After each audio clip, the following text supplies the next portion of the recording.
16 minute हो जाए और मुझे बोल देना। ऊपर चल रहे हैं, ठीक है, ध्यान रखना। दिख तो रहे? हाँ, तो ये 16 मिनट तक का ही कवर करता है, फिर डायरेक्टली बहुत ज़्यादा एमबी बन जाती है। देखो, अपने एक दिन 2 पार्ट पढ़े थे महात्मा बुद्ध के, आज महात्मा बुद्ध का तीसरा पार्ट पढ़ रहे हैं, मतलब महात्मा बुद्ध पार्ट 3। वैसे ही पढ़ना है जैसे आप उस दिन मैंने पढ़ाया था, वैसे ही पढ़ा रहा हूँ, ठीक है। अब उस दिन मैंने बताया था कि बुद्ध ग्रह त्याग करके चले गए, मतलब बुद्ध के ने घर छोड़ दिया, बाबा बनने के लिए निकल पड़े। अब बाबा बनने के लिए निकले, सबसे पहले उनके साथ में एक तो घोड़ा था, उसका जो नाम था वो नाम क्या बताया था? कंथक। और एक उसका सारथी था, घोड़े को हाँकने वाला, उसका जो नाम था वो नाम मैंने क्या बताया था? छंदक। वो घर से निकले आषाढ़ पूर्णिमा के दिन में, ठीक है, आगे बढ़े। आगे बढ़कर उन्होंने एक नदी आई, उस नदी का जो नाम मैंने बताया था वो कौन सा था? अनोमा नदी। अनोमा नदी के जाकर बैठ गए बुद्ध और बोले कि मैंने ग्रह त्याग कर लिया, अब मैं सन्यासी बन रहा हूँ। सन्यासी बन रहा हूँ इसलिए मुझे किन्हीं चीजों की जरूरत नहीं है। अब किन्हीं चीजों की जरूरत नहीं है मतलब मेरे राजसी बाल है।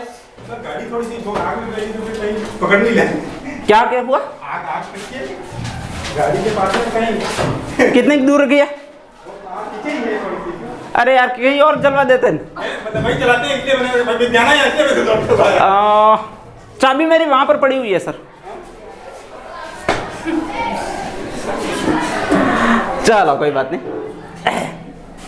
हाँ, अब आगे स्टार्ट करते हैं। देखिए, महात्मा बुद्ध कंथक घोड़ा था उनके साथ में, छंदक सारथी था और अनोमा नदी के किनारे आए ग्रह त्याग करके, ठीक है। अब जैसे ही अनोमा नदी के किनारे आए तो उन्होंने कहा कि मेरे साथ में कोई होना ही नहीं चाहिए, इसके लिए मैं सब चीज़ों का त्याग करता हूँ। सबसे पहले मेरे बाल का त्याग करूँगा, और उन्होंने अपना सारा बाल उतार लिया और टकला करवा दिया एकदम अच्छा सा। अब टकला करवा दिया तो वहाँ पर एक विहार बनवाया, उसको कौन सा विहार कहते हैं? चूड़ामणि विहार, ठीक है। और इन दोनों को कहा कि तुम भी लौट जाओ। अब ये छंदक सारथी था, वो तो 2-3 दिन वहाँ पर खड़ा रहा, महात्मा बुद्ध को जीत की कि भाई मत जाओ, वन में मत जाओ, और आराम से महात्मा बुद्ध जब आए ही नहीं तो वो भूखा मरा और वापस लौट गया, यार तेरे जो करना है वो कर, मैं तो जाता हूँ। तो ये छंदक तो लौट गया। अब बाकी बचा, बाकी कौन बचा? कंथक। ये कौन था? घोड़ा था, ठीक है। अब ये जैसे ही बाकी बचा तो उसने वहां पर क्या किया कि वहीं पर घोड़ा उनके साथ ही खड़ा रहा और उसने ना ही भोजन किया ना ही कुछ किया और वहीं पर अपने प्राण त्याग दिए। और जहां पर इस कंथक ने प्राण त्यागे उसी को एक नाम दिया जाता है कंथकाराम विहार।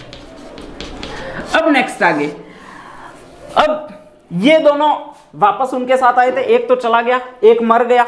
अब नेक्स्ट में महात्मा बुद्ध को धुन चढ़ी हुई थी, क्या प्राप्त करने की धुन चढ़ी हुई थी? ज्ञान प्राप्त करने की धुन चढ़ी हुई थी। तो सबसे पहले वो ये सोच रहे थे ज्ञान किसी डबरे में मिलता होगा, मतलब थाली में मिलता होगा, ठीक है। तो कहने लगे भाई जैसे अपन भिक्षा मांगते हैं, भिक्षा दो भिक्षा दो, तो वो कहने लगे ज्ञान आलो ज्ञान आलो, मैंने ज्ञान आलो, ठीक है। अब ऐसे कहने लगे तो वहां पर एक आदमी बैठा हुआ था एक कुटिया में, उसका नाम आलार कलाम था। कौन सा कलाम था? आलार कलाम। अब वो कहते कहते जा रहे थे ज्ञान आलो ज्ञान आलो। इस आदमी ने समझा कि मेरा नाम क्या है? आलार है, और साला ये मेरे को आलू आलू कोई बोल रहा है। महात्मा बुद्ध को पास में बुलाया और खींच के एक दी, ठीक है। अब जैसे ही कोई बुलाता है, जैसे ही मैं किसी लड़के को अगर ऑफिस में बुलाऊं तो सारे दूसरे लड़के होते हैं वो तुरंत बाहर खड़े रहते हैं कि भाई हम पूछेंगे कि कितनी जोर से खींच के दी है, ठीक है। तो नेक्स्ट सारे लड़के दूसरे थे वो बाहर खड़े थे, उन्होंने कहा कि आलार कलाम गुरु जी है, पहले गुरु बने, ठीक है। एक जो भी मारता है वो गुरु बन जाता है, ये ध्यान रखना है। तो पहले गुरु बने तो उन्होंने भाई ज्ञान क्या दिया। अब वो गाल पकड़ कर आए थे, बोले कि एक खींच के यूं। इतने में उनको याद आया कि यार खींच के दी हुई है तो कैसे कह दूं, तो उसने कहा कि एक खींच के उतना मुंह में निकल गया था, और एक खींच के यूं। फिर बहाना बनाया कि यार मैं ऐसे तो कैसे कहूं, मैं खुद राजा हूं और किसी ने मुझे मार दिया, ये तो कह नहीं सकता। एक खींच के यूं बोल के फिर उनको कुछ याद आया, उन्होंने बोला किंचन आनंद की शिक्षा दी है मुझे, ठीक है। तो इस तरह पहले गुरु आलार कलाम हुए जिन्होंने उन्हें अकिंचन्यातन की शिक्षा दी, ठीक है। ये शिक्षा क्या थी वो सिर्फ महात्मा बुद्ध को पता है देने वाले अल्लाह कलाम को पता है, अपन को कुछ नहीं पता है। अब वो गाल पड़ के आगे चले तो उन्होंने सोचा कि यार ज्ञान तो मैं मांगूंगा तो बुरी तरह से मार मिल रही है, तो मैं यहाँ पर ज्ञान की खोज में निकला हूँ, मतलब भगवान की खोज में निकला हूँ, तो मैं अब से नाम लूंगा। वो किसका नाम लूंगा? भगवान का नाम लूंगा। अब हम कौन से भगवान को मानते हैं? तो भगवान श्री राम को मानते हैं, ठीक है, तो मैं भगवान का नाम लूंगा। अब वो बुद्ध आगे बढ़े और कहने लगे, भगवान का नाम लेने लगे, मतलब क्या कहने लगे? राम राम राम राम यूं कहने लगे, ठीक है। एक दूसरा घर आया, उस दूसरे घर में एक आदमी बैठा था, जैसे अपने रामजी भाई है स्कूल में, रामजी भाई नाम है, तो वो भी रामजी भाई नाम का आदमी बैठा था। अब वो भी गुरु था बहुत अच्छा सा। अब रामजी भाई अंदर मान लो बैठे हुए हैं, आप बाहर से गुजरो और राम राम कहो तो वो क्या करेंगे? ठीक है, उसको भी सुनाई दिया कि एक आदमी मुझे राम राम मेरा नाम ले रहा है। उसको ये थोड़ी पता था कि भगवान का नाम ले रहा है। वापस उनको अंदर बुलाया कि ए बुद्ध अंदर आ, ठीक है। अब बुद्ध जैसे ही अंदर हुई, 4 तो इस गाल पे मारी, 5 इस गाल पे मारी, पूरी 9 मार दी, ठीक है। अब वो वापस आगे निकले, बाहर निकले, वहां से दोनों गाल को पकड़े हुए। अब तो वापस तुम जैसे मुस्टंडे तैयारी थे पूछने के लिए कि भाई इसने कौन सा ज्ञान दिया। तो यहाँ पर एक गुरु था जिसका नाम था रामपुत्र। वापस वो कहने लगे कि 9 संख्याएं चिपकी है, ठीक है। और 9 संख्या कहते ही उनको याद आया कि यार ये मैं नहीं बोलना चाहिए, मतलब मैं ऐसा नहीं बोल सकता। तो उन्होंने कहा कि नव संज्ञा ज्ञायतम,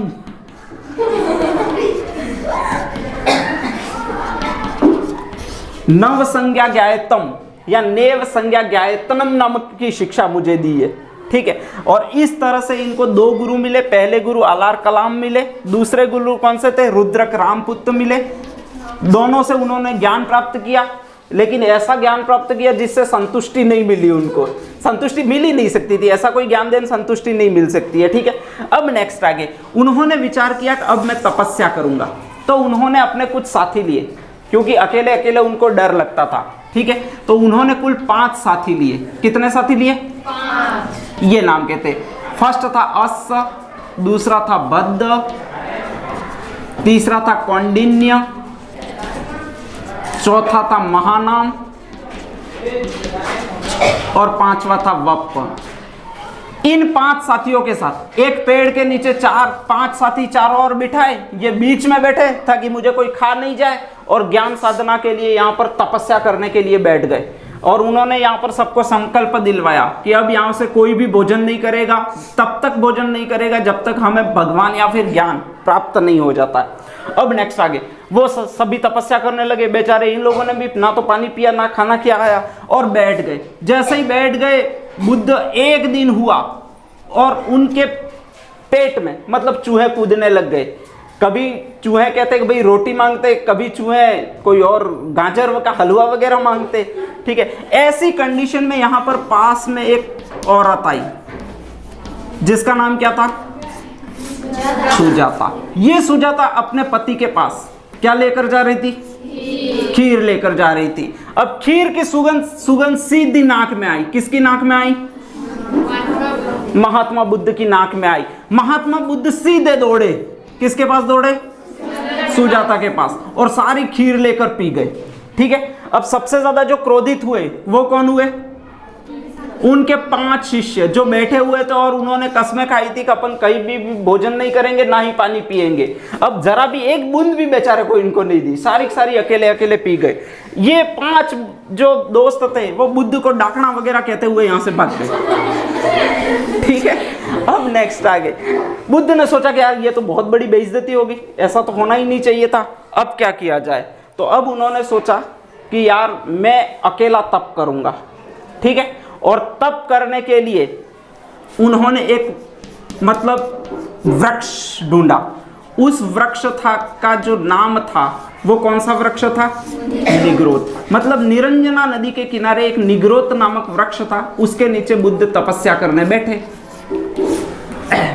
जब भी चाहेंगे तब निरंजना नदी से पानी मिल जाएगा, और निग्रोध वृक्ष ऐसा था जिसकी पत्तियां हमेशा रहती है, हमेशा छाया रहेगी, ठीक है। अब नेक्स्ट आगे वो वहां पर तपस्या करने के लिए बैठे। तपस्या करने के लिए बैठे तो वैसे भी बुद्ध कभी नीचे बैठे ही नहीं थे, सिंहासन पर ही बैठे थे, ठीक है। नीचे सारे वस्त्र वगैरह भी उन्होंने त्याग कर दिए थे, मतलब वस्त्र थे ही नहीं उनके शरीर पर। और बुद्ध ने शुरुआत से ही अपने अच्छे अच्छे व्यंजन खाए थे, मतलब इनका खून मीठा था। तो तुरंत जैसे ही वो नीचे बैठते तो तुरंत कोई ना कोई कीड़ा होता था, वो काटने दौड़ता था, इनका रक्त चूसने। बुद्ध वापस खड़े हो जाते, अरे छोटे छोटे छोटे, ठीक है।